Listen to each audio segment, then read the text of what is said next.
Most people train their back wrong. Not because they are lazy or uninformed, but because the fitness industry has convinced them that building a strong back requires a complicated arsenal of machines, cables, rows, and isolation exercises that together add up to an hour of work and a gym membership they may or may not be using. None of that is necessary. 3 movements, done consistently, will build a stronger back than most people achieve in years of complicated programming. Here's what they are and exactly why they work.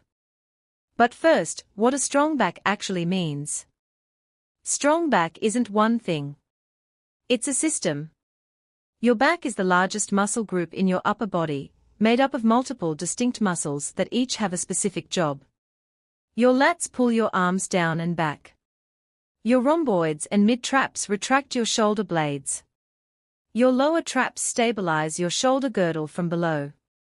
Your erector spinae keep your spine upright and extended. Your rear deltoids assist in pulling and stabilize your shoulder joint.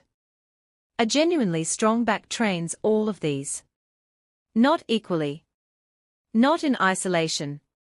But as a coordinated system that moves and stabilizes your entire upper body. The 3 exercises that follow do exactly that, with nothing but a bar and your body weight. 1. The pull-up.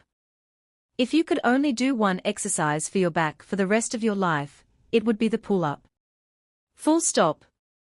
The pull-up trains your latissimus dorsi through its full range of motion, from a fully extended hang to a fully contracted position with your chin above the bar. It simultaneously activates your biceps, rear deltoids, lower traps, and core.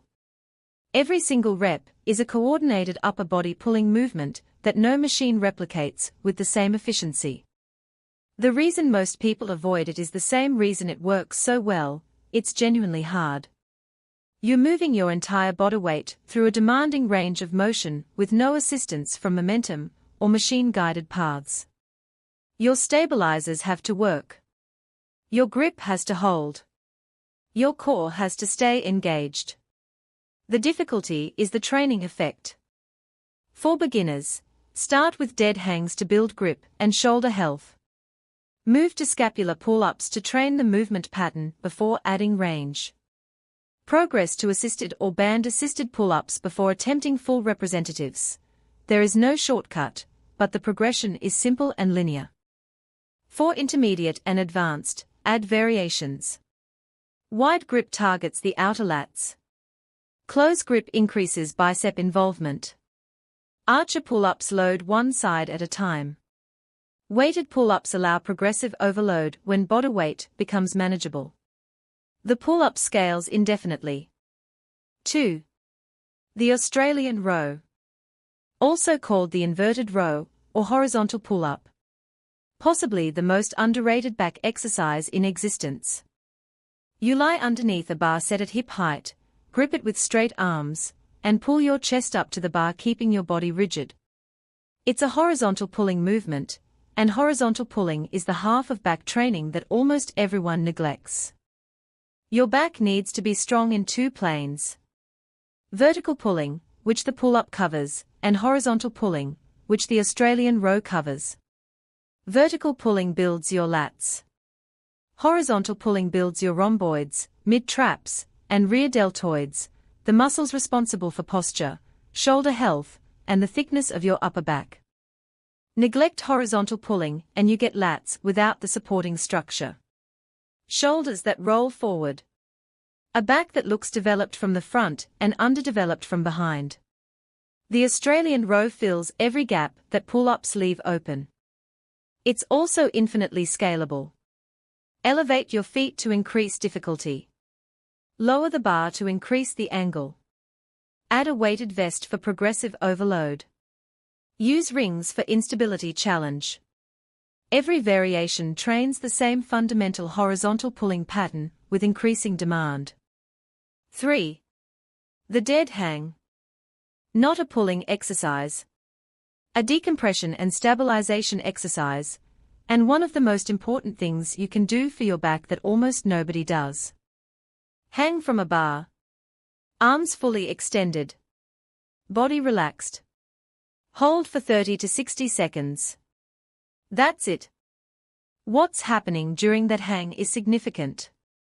Your spine decompresses, the vertebrae separate slightly, relieving the compression that sitting, training, and daily life creates constantly.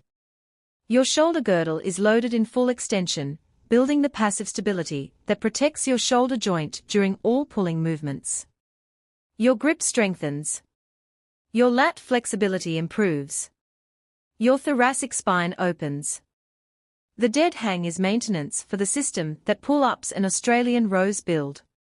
Without it, training creates compression and tightness that accumulates over time.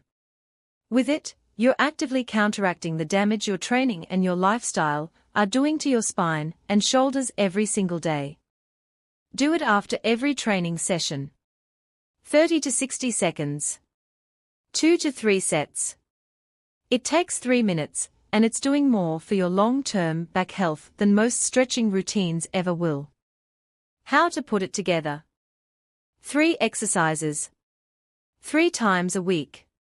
Progressive overload applied to each. Pull-ups, 3 to 4 sets. Stop 2 representatives before failure. Add 1 rep or 1 second of negative each week. Australian rows, 3 sets of 10 to 15 representatives. Increase angle, or add elevation progressively. Dead hangs, 2 to 3 sets of 30 to 60 seconds after training. That's the entire program. No cables. No machines. No lat pull-down seat adjusted wrong, because someone left it at the wrong setting again. Your back will be stronger in 8 weeks than it's been after years of complicated training, because you're doing the right movements consistently instead of the complicated movements occasionally. Simple works. Consistent simple works even better. If you want the full Iron Monk system that builds on these 3 movements into a complete calisthenics program, please check out our video collection. I'll see you all in the next video.